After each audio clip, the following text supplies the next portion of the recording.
जय हिंद दोस्तों, आपका स्वागत है आपके अपने channel MSF army news and history पर। आज आपको बहुत ही दुख के साथ बताना पड़ रहा है कि राजस्थान के झुंझुनू जिले के डुमोली कला गांव निवासी ईश्वर सिंह गुजर शहीद हो गए। शहीद ईश्वर गुजर सन 2002 में भारतीय सेना में भर्ती हुए थे। भर्ती होने के बाद पैरा रेजिमेंटल सेंटर बेंगलोर में इनको ट्रेनिंग के लिए भेज दिया गया।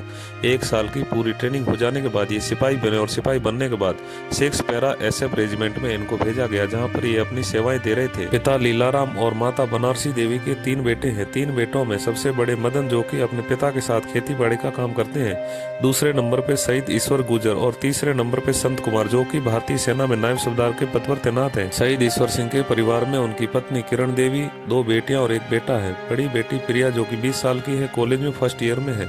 दूसरी बेटी ज्योति जो कि 18 साल की और 11th क्लास में पढ़ती है। दोनों बेटियां सीकर में रहकर नीट की तैयारी कर रही थी और 1 बेटा है आकाश, जो कि 8वीं क्लास में पढ़ता है। आपको बता दें कि शहीद ईश्वर सिंह गुजर 1 महीने पहले तक बेंगलोर में पोस्टिंग थे। अभी 1 महीने पहले ही 10 दिसंबर को छुट्टी पर आए थे और छुट्टियां बिताकर बेंगलोर से जम्मू कश्मीर के डोडा में उनकी पोस्टिंग हुई थी, जहां पर पिछले 1 महीने से जम्मू कश्मीर के डोडा में अपनी ड्यूटी कर रहे थे। जम्मू कश्मीर के डोडा इलाके में बर्फबारी और तेज सर्दी के कारण 1 जनवरी को ड्यूटी के दौरान अचानक से उनका BP बढ़ गया, दिमाग में क्लॉट हो गया। उससे उधमपुर के कमांड हॉस्पिटल में उनको भर्ती करवाया गया।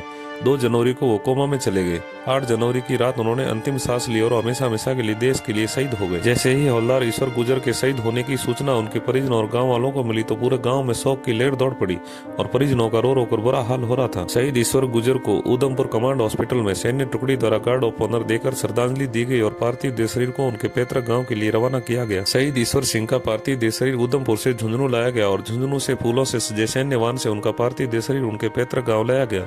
जैसे ही उनका पार्थिव देह शरीर उनके पैतृक गांव डुमोली कला पहुंचा तो आसपास से गांव के लोगों की भीड़ उमड़ पड़ी और शहीद ईश्वर गुजर अमर रहे के नारे लगाने लगे। आसपास के गांव के युवाओं ने सिंगाना थाना से लेकर पैतृक गांव डुमोली कला तक 8 किलोमीटर लंबी तिरंगा यात्रा निकाली गई और पार्थिव देह शरीर को उनके घर तक पहुंचाया गया। जैसे ही पार्थिव देह शरीर उनके घर में आंगन में रखा गया तो उनकी पत्नी, माँ और बच्चे रो रो कर बेहोश हो रहे थे। अंतिम दर्शन हो जाने के बाद पार्थिव देह शरीर को मोक्षधाम ले जाया गया, जहाँ पर जयपुर से आई राजपुताना राइफल्स की सैन्य टुकड़ी द्वारा उन्हें गार्ड ऑफ ऑनर दिया गया और उनके बेटे आकाश ने मुखाग्नि दी और हमेशा हमेशा के लिए पंचतत्व में विलीन हो गए। हम सलूट करते हैं, नमन करते हैं देश के ऐसे वीर जवान को जो देश की सेवा करते करते अपने प्राण न्यौछावर कर देते हैं। जय हिंद।